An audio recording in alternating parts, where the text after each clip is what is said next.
Felipe, Engineer-Manriquez. Uh, you told me the Scrum story, I think 2 years ago, if I'm not mistaken, and I stuck to that. And that's the first time you exposed me, I got exposed to Scrum, and you took me to the entire thing. And incidentally, uh, yesterday, I heard about you getting certified, and I know that you're in Malaysia right now to attend a conference, and congratulations for that.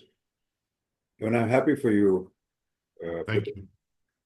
And what made me more happy was your son coming up with this book called The Scrum for Teens. So, like father, like son. And yes, you are an engineer who later became the Scrum Master, and we are proud of you, and I'm very proud of our relationship, professional and personal. And I just wanted to introduce you to the new platform that I've created for more interaction with the community across the world, because the podcast which we started was one-to-one, and then I published it. This I thought we will share, and we will have a lot of questions from people whom we share whatever knowledge we get. So that sharing and caring and learning goes together. Would it be possible for you to be the guest on my new platform called Dr. M's Launch? Now, this launch Absolutely. is perfect. It's perfect. I would be honored It's to be on your new platform. And as they say in Malaysia, thank you for considering me. I super appreciate and I treat it as with respect and we do have a really good friendship, Doctor. I'm like I was this is a true story of landing in the airport and I got totally upside down with time zones and Dr. M called me. I felt like you were greeting me to Malaysia. You were the first phone call I received in a foreign country, and it was so good to hear a familiar voice and a friend. so this launch, uh, the guests have to bring their own champagne. Champagne is not served. However, it's going to be an interactive session. And I said this is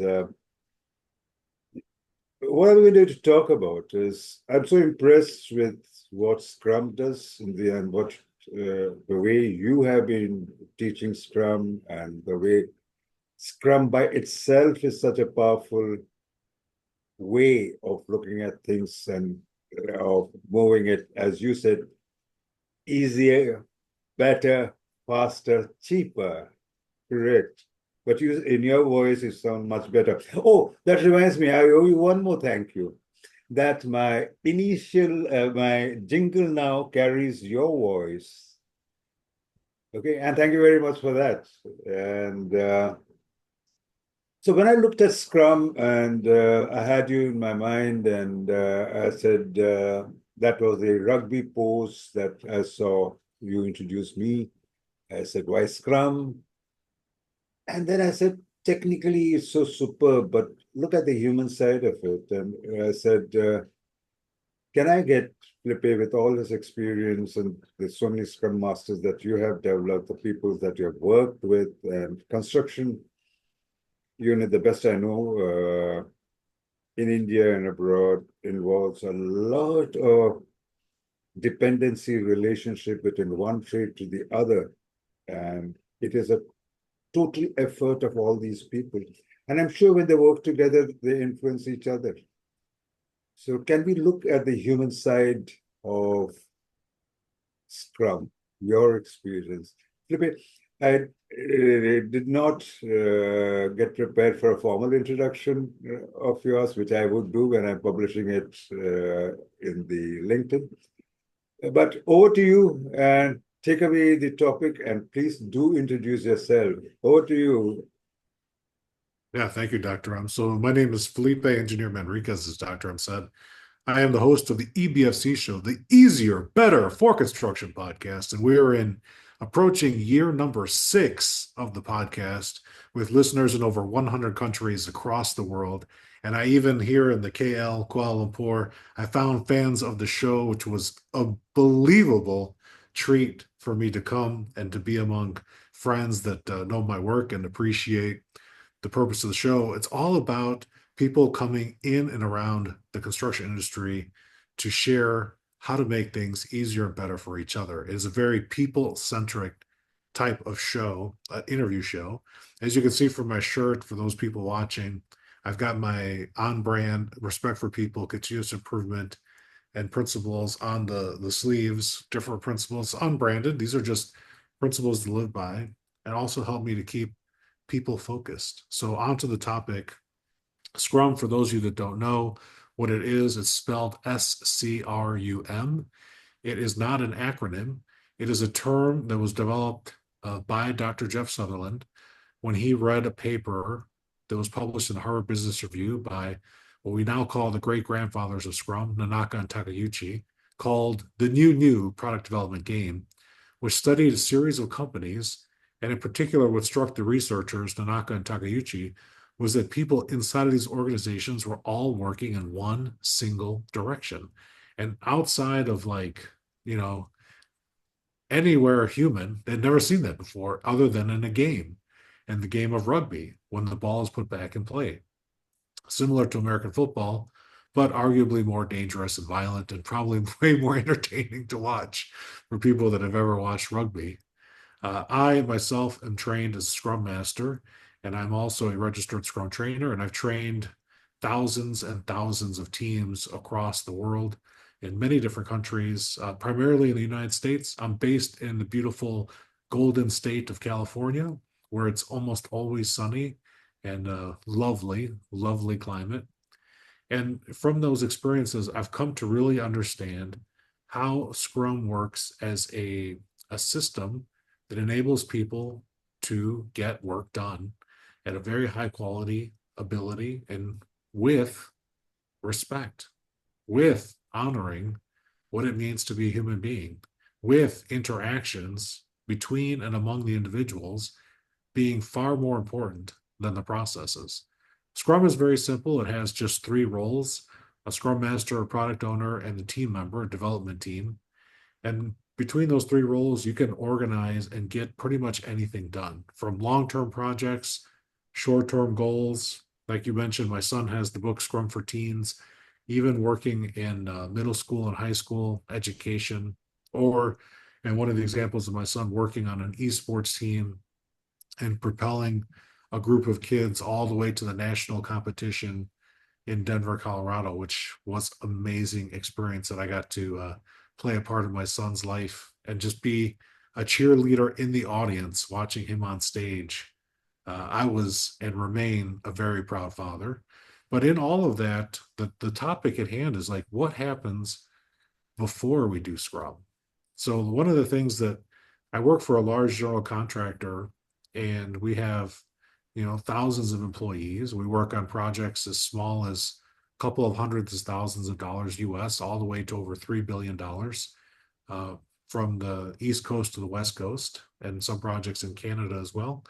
And what we don't do is we don't push this framework onto people.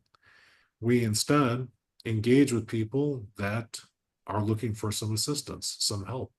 So I want to reframe the Scrum before and after, as you so said, to think about it in terms of agreements with people.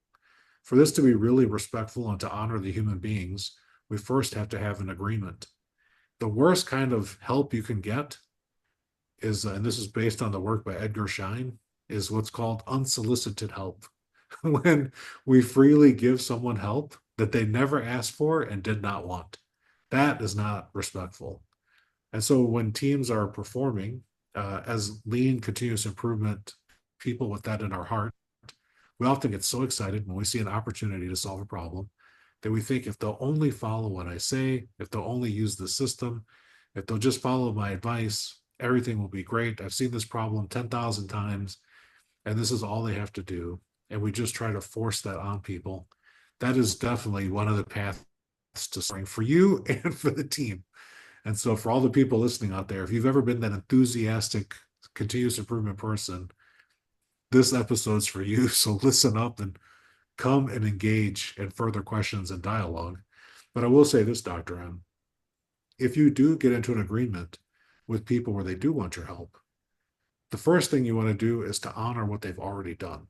We don't want to discard or throw away anything that's happened. And we need to be cognizant of the systems and processes and the social norms, just the culture of the group dynamics has many different words, but culture is a very good word to describe how people are working together.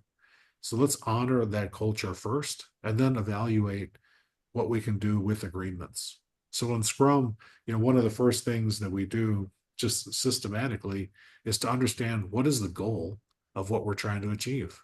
And so every team that's working together, be it in a factory, on a construction project, on a corporate initiative, trying to create breakthrough pharmaceutical medication, life-saving medicine, all those different groups have some purpose as to why they're working together. Now, in the first agreement you want to get when you're using Scrum is make that agreement available to everybody on the team. Just because you're coming to work to build a building, connect a bridge, develop a product, doesn't mean that everybody on the team understands why we're doing it. So agreement number one, answer the question why, and then do the work so that that cascades through the group. So that if you randomly talk to people, whether it's a team of 2 or a team of over 1,000, everyone should understand what that why is. When you get that first agreement, you start to unlock the potential to do what we call really good Scrum, or to do the right work faster. And I think one of the key things when you ask people for that agreement, you open up and create space for trust to occur. I'm not forcing the agreement on you. I'm giving you the possibility. I'm opening space so that you can agree in your way and ask questions in your way so that we can have common understanding. And one of the things that can happen as you're getting this agreement, even when it's over 500 people, that dialogue creates a push and a pull of understanding, and then people can come together and center on what it is we're trying to achieve. Case in point, I was working with a team where they were in trouble and they needed help. After getting the agreement to help them, we had to answer the question, when does this project need to be done? And this was the topic of the keynote speech I'm doing here in Kuala Lumpur this past week. And what we agreed to is that this project has to finish on October 31st. And then the team said, it's super obvious. Everybody knows. I said, let's test it. The next person that walks in this room, let's ask them when it should be done. And so we did that. And then we did it with the next person and the next and the next. And what we found out is with the 3 people that we asked randomly, we got 3 different answers. So what we assume people know, they don't know. But when we ask and we clarify, now we have opportunity to make that agreement with people doing the work. And so that's one of the first ways we give respect first, by asking instead of telling. And then we can have an exchange for a shared conversation. And now those little acts, those little tiny agreements start to create a team where we come together. And when people come together, now we can actually start to move in one direction. Scrum can happen. We can move like a rugby team trying to move the ball down the field to make the goal, achieve the result we want, have the good outcome or a series of good outcomes.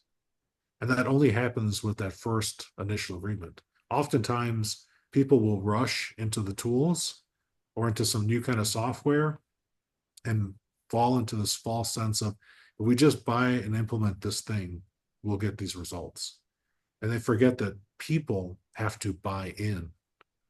People get the results. All the things that the system produces are done by the people and how they're working. And so that first agreement is critical. And then the Scrum framework itself is pretty simple. If people go to my YouTube channel, the Felipe Engineer, my name on YouTube, or you can search the EBFC show, you get links to it. The trailer to my YouTube channel explains the Scrum framework in about 5 minutes. And then people ask me, it's like, it can't be that simple. They watch the video And some people that are trying to learn will say it's too fast. Some people watch it and say it's too simple. Some people watch it and say, I'm going to watch it again. So, like, even in just those responses, those are showing insights into, are they open to learning? How much of what they're seeing is new? Even though it's so simple, it could be described in minutes. If people say it's too fast, that means that it's almost all new stuff. It's foreign to them. Like hearing, fancy names in a different language. If it's the first time you're hearing it, you might need a nickname like Dr. M or just being the engineer, right? If people don't get it. So that's something to just be cognizant of. So I tell people, like, to make it easy, I also have a transcript of the video so you can read the words at your own speed and then watch the video. And if you want to go deeper, you can read the Scrum Guide for free, because Dr. Jeff Sutherland, when he invented this, he loved people so much and felt so deeply about the pain and suffering that people were experiencing in the workplace that he wanted to make this framework free for everybody forever. So the Scrum Guide is free always at scrumguides.org, or you can just message me and I'll give you the direct link. It's available in over, last time I looked, 35 languages. And people have all helped to translate it into different languages as volunteers to propagate further the deep respect for allowing better ways of working to emerge. So that's the upfront work, is getting alignment on why we're working, agreement number one. Then the next agreement is to understand the 3 roles in Scrum and who are going to play those roles. There's always someone in the group, even if it's just one person. Like when I first started with Scrum Dr. M, I had to be all 3. I was the product owner, the Scrum Master, and the team member. I had to do it all when I first started because nobody would play with me. Nobody would engage in this framework that looked like something when people Google, it's just for software or just for information technology, IT. And when in fact now it was actually developed originally in hardware with physical goods and then later became quickly adapted by software and IT, but its roots have always been with people at work. And so people are working many different ways. I've used it for research, for construction projects. I've helped manufacturing teams, higher education, large institutions, and small entrepreneurial startup companies as well, including many different software companies, which is so funny. At the conference, this is true.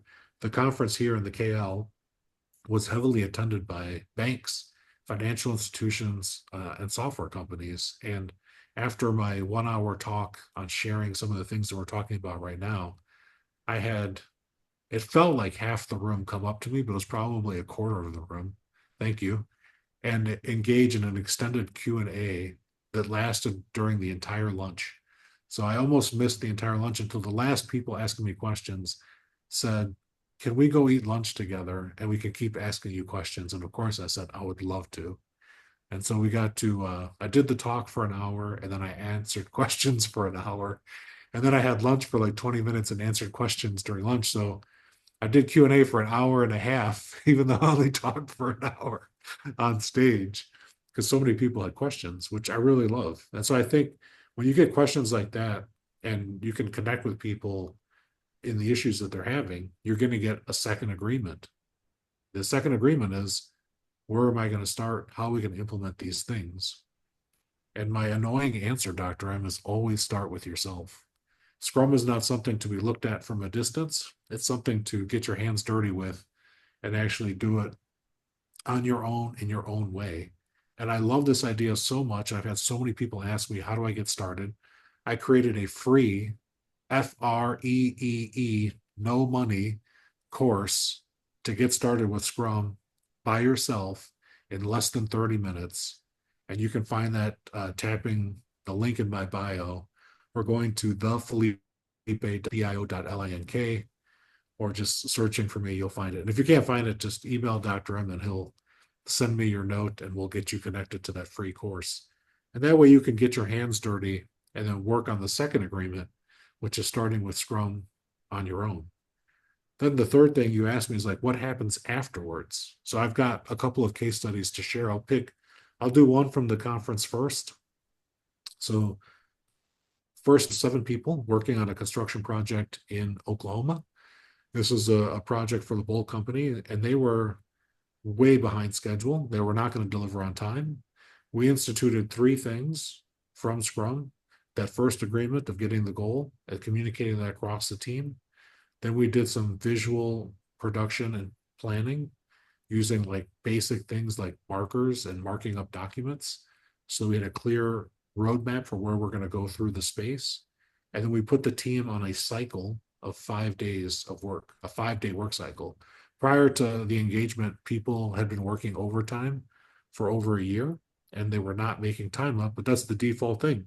When people get behind, they think that the answer is to work longer, work harder on the thing, but that often almost never works. You actually need to change your process. So the process change we made was putting the work on a 5-day cycle, and that dramatically improved the schedule time. We gained over 2 months in the schedule, and this was in the final months before the opening. The owner saw how stable the project became. They saw the quality dramatically increased visually, where the owner would come and walk the site every week. And afterwards, they granted the team a 4-month schedule extension without even being contractually asked. They just gave the team more time because the owner realized we're not going to be ready with the things that we have to provide for the opening of this building. And so that allowed for a very sustainable pace and a very smooth finish. On opening day, this was a Catholic archdiocese project of a large church called the Blessed Stanley Rother Shrine. They had 20,000 people come through that site when it opened up on opening day. Super successful opening for that project and for the church and for the community. So that's what happened afterwards. So I'm gonna go to the good stuff and then come back to what was happening before. So after, they've gone on to win 2 awards, a local award with the American General Contractors Association for just a beautiful project. And there's other criteria for why they won. And then they went on to a national conference in San Diego this year. I think it was like in February, and they won the national award in the category for that type of building. And so it became an award-winning project. Before that, so afterwards, everybody's super proud, super happy, super positive project. It did very well.